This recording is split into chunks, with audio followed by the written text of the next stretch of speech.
Hello everybody and welcome back to East the Oath and Felghana. And we will be tackling the Ilburn's Ruins, which was kind of tricky to route, because the Ilburn's Ruins is bigger here than it was in Wanderers, due to there being an additional boss that in this game that there wasn't in the original version of East 3.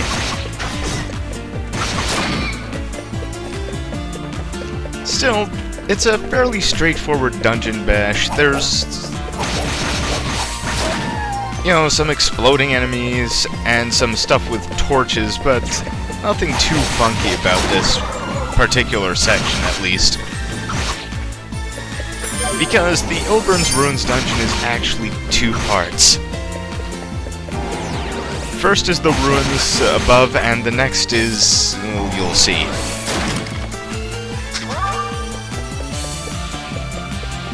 So I want to talk about a couple of things. Number one, silent protagonists. Originally I was a bit more ambivalent about the whole silent protagonism thing. Then again, I really shouldn't have been, because I'm one of the people that grew up with the kinds of games where there wasn't really space for the protagonist to say anything because of, you know, disc restrictions and that sort of thing. And secondly, I prefer silent protagonists to the generally rough, generic, white male jerk things that you see in a lot of action games as basically the bog standard protagonist. Basically, if my character is a social fuck-up, I want his fuck-ups to be cartoonishly, boneheadedly huge. Like, I played through Sakura Wars 5, and I was just thinking about this. Shinjiro, can normally be okay, but he has his moments. Like, in one chapter of that game, boy, this crippled girl is really down in the dumps. She needs a good night, well, good day on the town, and there's plenty to see in New York City. I know, I'll take her to see Hamlet. That'll cheer her up. Surely there's no way this can backfire. At least the game treats it as a terrible idea. These crabs are nasty, by the way. You can't really hand-to-hand them. You have to down-thrust and take them when they're stunned. This game is really big on making you use all of the moves that you get. Whereas in Ark of Nepishtim and even a bit of Ys Origin, there are some magics and moves that you can really just pass on if you don't want to use them.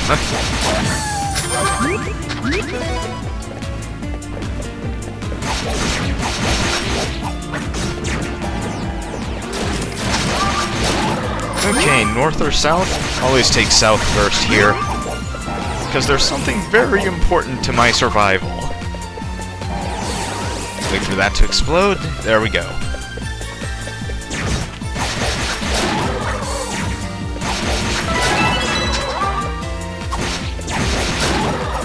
And another level up.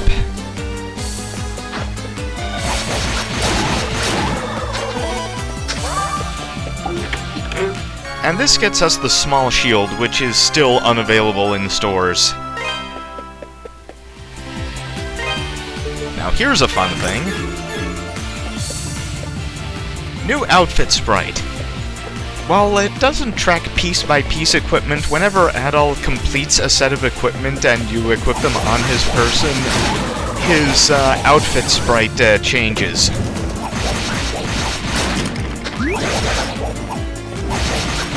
The only Nepishtim Engine game that had piece-by-piece recognition was the, I think, just the PS2 port of Ark of Nepishtim. Because that used 3D models instead of the actual sprites. As for other things I've been playing, well, I actually went ahead and beat the PC-88 releases of Ys 1 and 2, the first known versions of the game. Ys 1 is pretty recognizably Ys 1, but there are a couple of subtle differences. Like, there are a couple of areas where you actually pretty much have to use the timer ring in order to survive, whereas in later versions, using that thing was completely optional. And PC-88 Ys 2, the first half was actually pretty awful because of the enormous amount of grinding that was mandatory. In fact, there was one point in the game where I calculated that it was actually faster to just kill 4,000 monsters in Jira's basement instead of hunting down the scarce and tough monsters that I actually was intended to level off of. Killing all 4,000 only took me about an hour, but it's not something I want to repeat. After you get to Solomon Shrine, the game is just fine, though, because the rewards get more sane.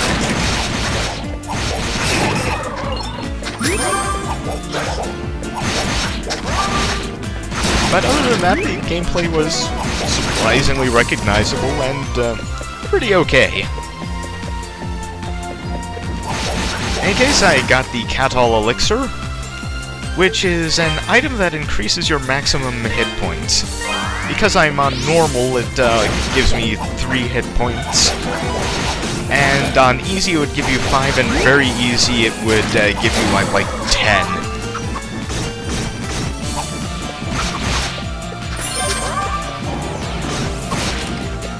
And in other Ys, I've also decided to give Dawn of Ys another good hard try.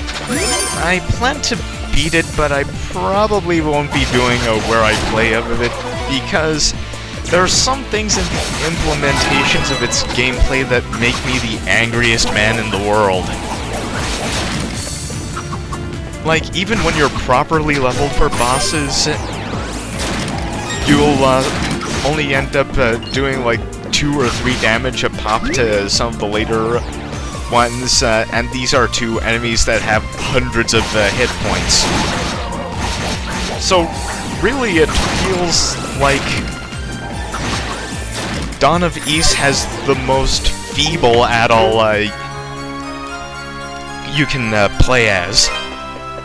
So really it has a killer soundtrack and an amazing Dogi moment, but not much else to recommend it. Right now you should really just stick with Memories of Celceta.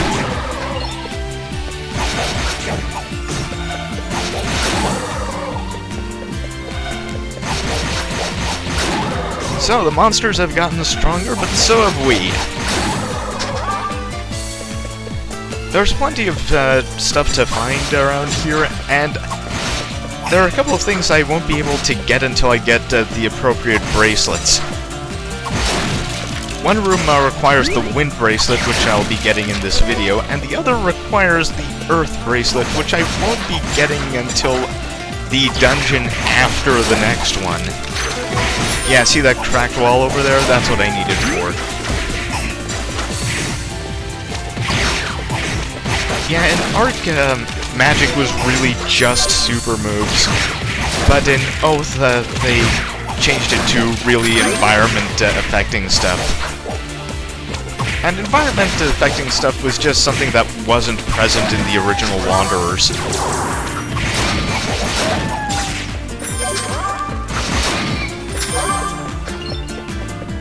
Even compared to other Ys games, Wanderers was something of a tunnel.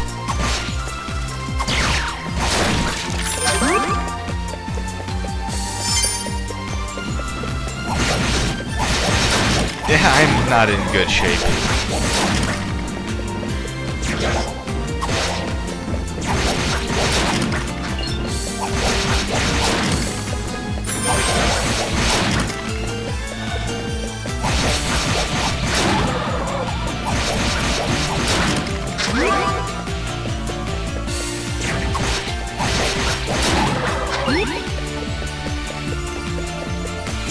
There's there's really not much more to say about this section of the ruins. From now, it's just a straight shot to the boss, as I've exhausted all the regular treasures. Well, all but one.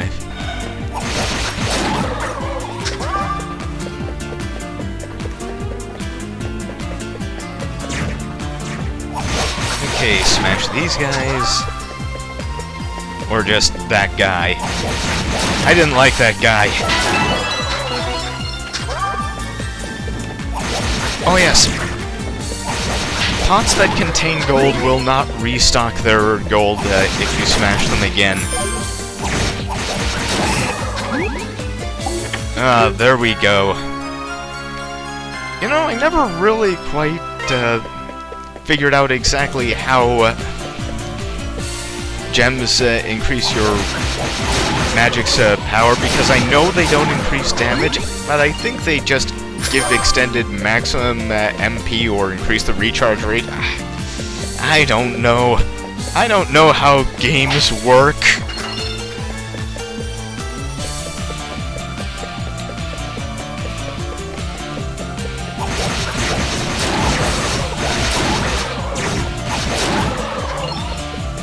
Okay, take care of that guy. Yeah, those wizards drop like one piece of revolve, but they do it very rarely. I'll just save here.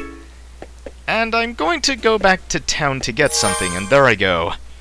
Adol doesn't like to mix and match. I picked up the plate armor, not because I needed it for the upcoming boss, but because past that boss is a point of no return, and I won't be able to leave the dungeon after I pass it. Oh, hello there, Chester.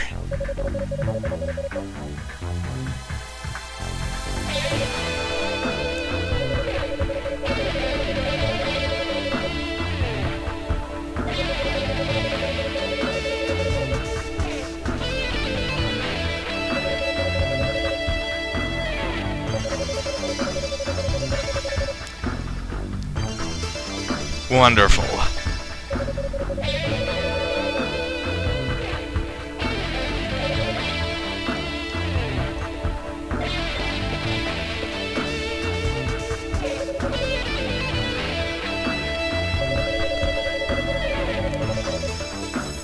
Okay, one of the big differences between this and Wanderers is that you actually have to fight Chester. Though considering how much of a dick he is, fans tend to preface it as, hey, in this version you get to fight Chester. Chester can hit pretty hard, especially up close, because he's actually a really good swordsman. However, he doesn't have the discipline, which is how he ends up leaving himself open. In fact, I think the Monster Dictionary says that Chester is a better swordsman than Adol. And if you do stay close, Chester will make absolute mincemeat out of you. So there's no real way to attack him until he leaves himself open.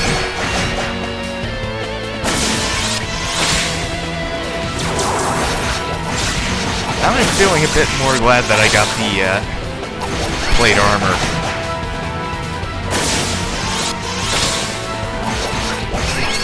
But he should be finished pretty soon. And there we go. A level for Adol.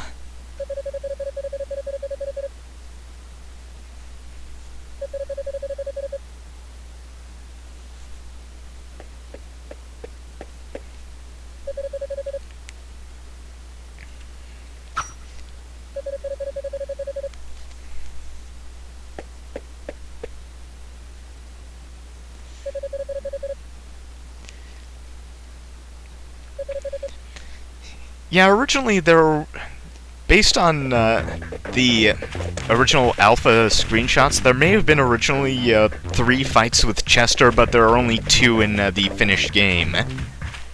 And here's Lord Maguire and his mercenary group. Oh, I'm sorry, his group of gallant knights.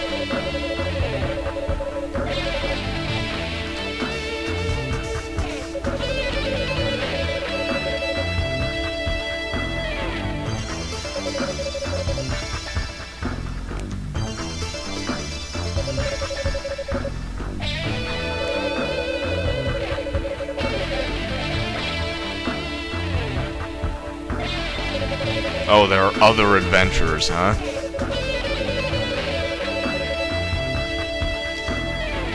Yeah, evil lords know what adventures are all up about in JRPGs.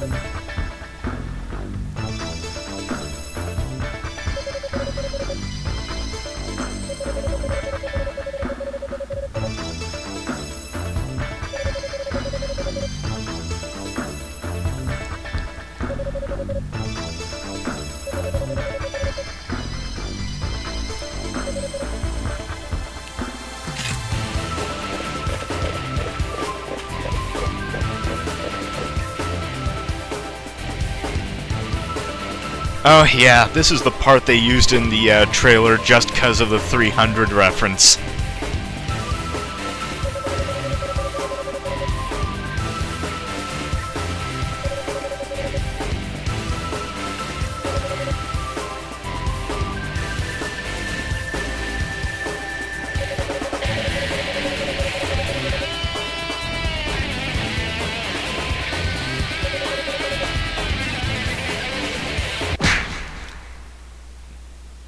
Yeah, and Wanderer's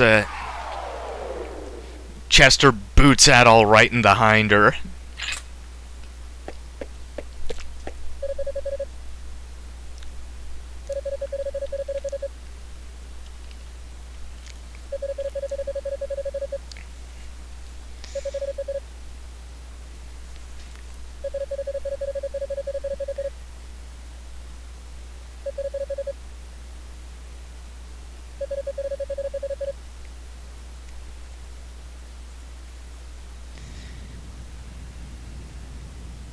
Okay, this is the second part of the Ilburn's Ruins dungeon, which is the volcano below it.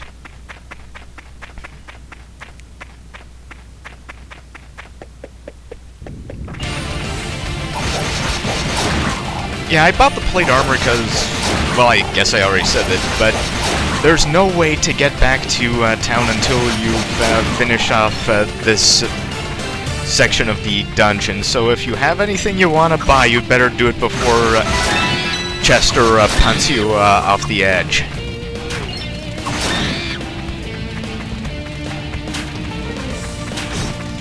One of the strange things about this area is that it actually loops vertically, and we're going to be seeing that.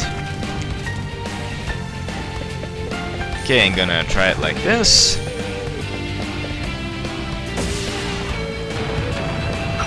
Jump.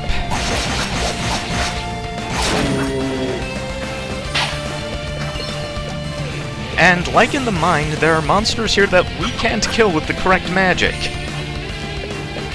Without the correct magic. Ah yes, now we're on the floor above where we were when we first dropped down the pit. Yeah, our fire magic can't even kill some of the monsters down here. We need something else.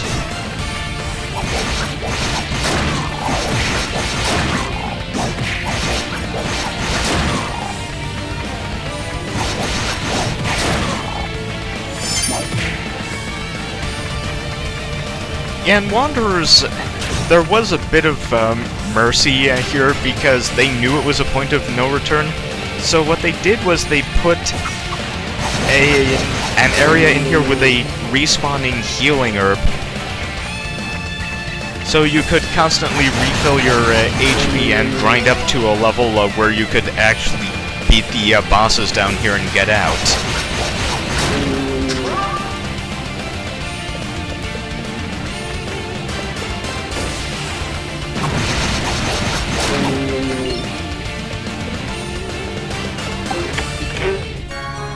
Okay, this is necessary to progress because it'll allow us to wade into lava.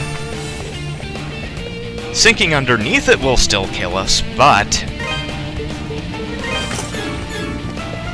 we can at least walk through some of it.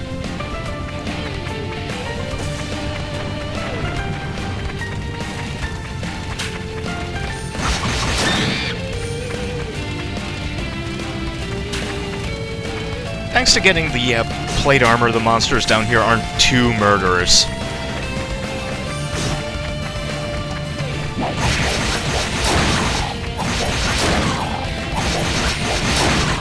There are some places where the difficulty really is pretty contingent on how willing you were to plan ahead.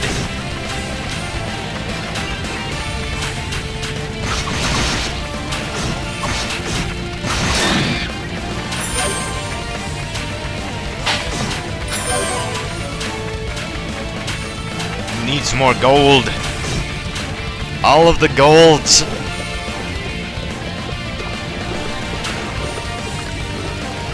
And I'll get to demonstrate what happens if you fall into deep lava. Like that. Drains your HP pretty quickly. Not so quick that you can't get out of it before dying, but pretty nasty. And there's the other, and there's something else we can't buy, the broadsword.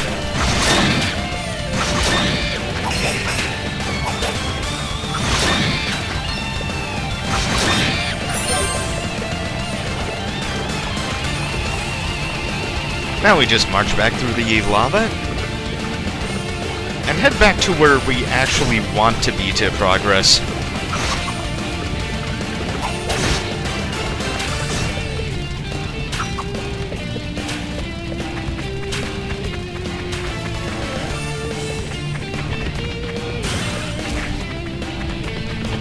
Yeah, those things, I'm gonna mess with them so much right now.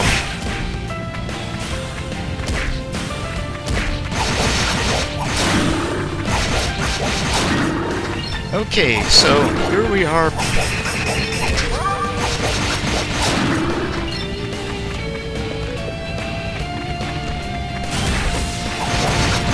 On our way down to the actual next part of where we're supposed to be going. And there's a chest in here that we can't quite get yet.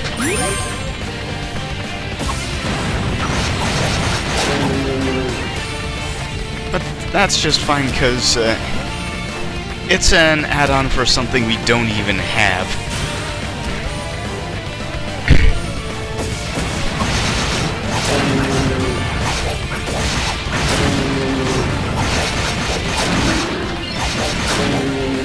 By the way, this is the first area where it becomes apparent they've made some pretty interesting changes to some of the bosses that were originally in Wanderers.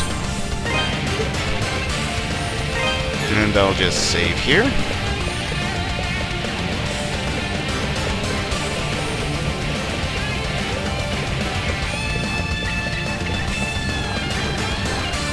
Pass through this area of no importance whatsoever.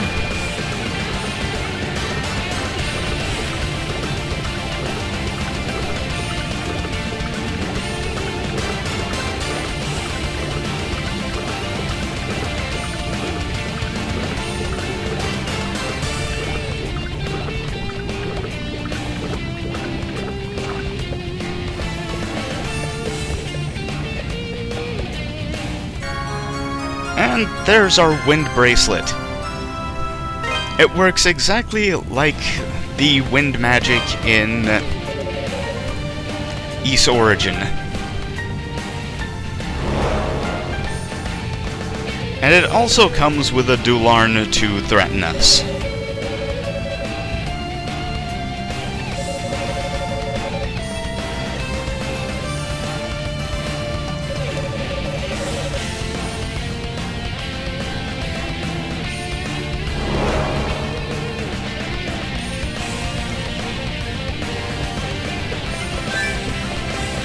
Well, okay, more than just threaten us. We really have to book it in this next section.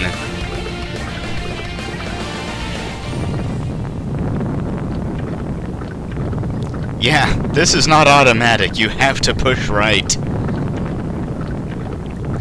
I do believe there was a similar section to this in Wanderers.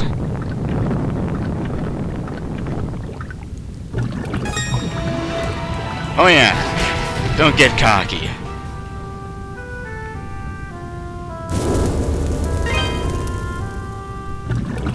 I made a pretty big mistake coming into this boss fight, but it won't be apparent until after I actually win.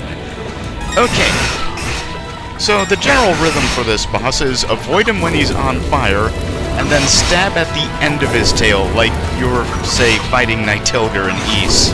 one.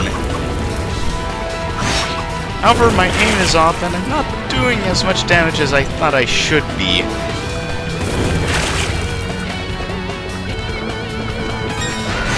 You can use the wind magic to stay above him while he's on fire, and that really does cut down on the damage that you receive during this fight.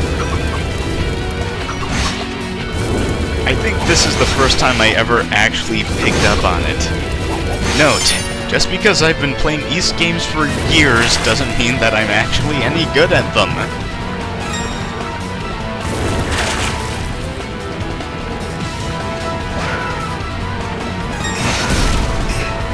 Well, any good at picking up on the nuances anyway.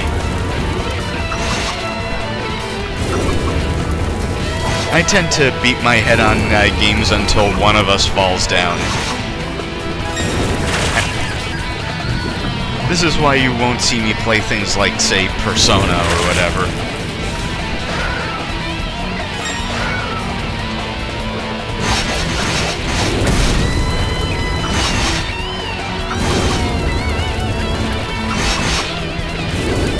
So yes, in Wanderers this boss did dive in and out of the ground, but Oath added a lot of things to this boss fight, like 2 kinds of fire breath, and the fact that it causes lava explosions when it pops out, and that it's...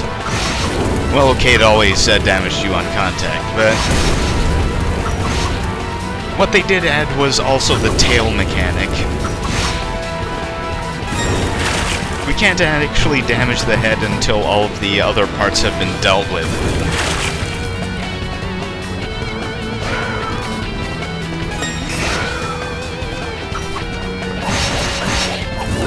However, the most radical changes to bosses are still yet to come.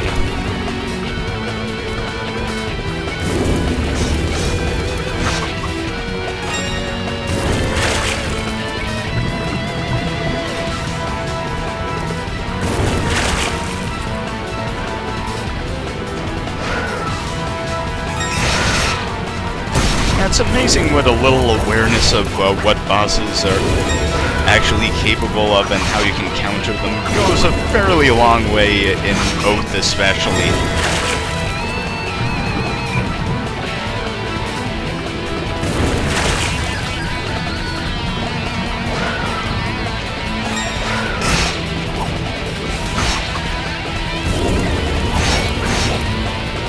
Okay, not that much tail to go. If you hit any other section but the rearmost, you'll only do 1 damage.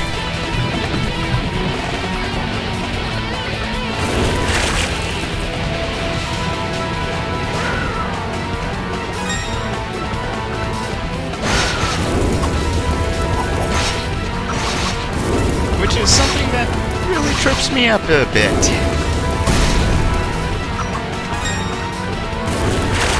Because sometimes the arc of the swing will just hit the next hindmost one and, oh, I'll be sunk. Doing my best with the fact that I came into this with a really big problem.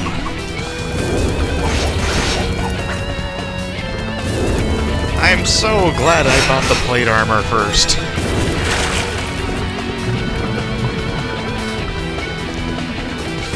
Yeah, that mistake is why this boss fight is rather unnecessarily long.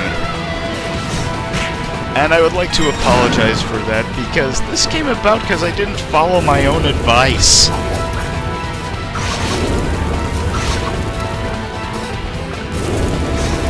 But still, it shouldn't be a problem for me to actually win. You know, my previous attempt notwithstanding.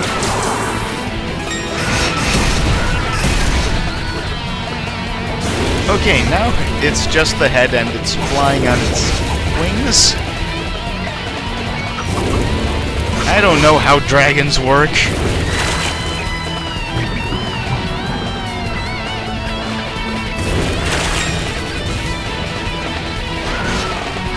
Oh yeah, when it's just a head, it will leave behind a flame trail to you know, make up for the absence of its actual body.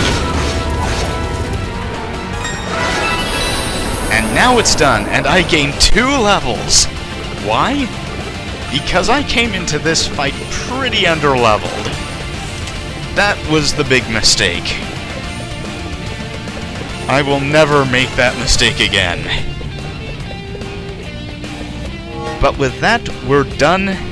And next episode, we're just gonna get out of this death trap. See you then, and bye.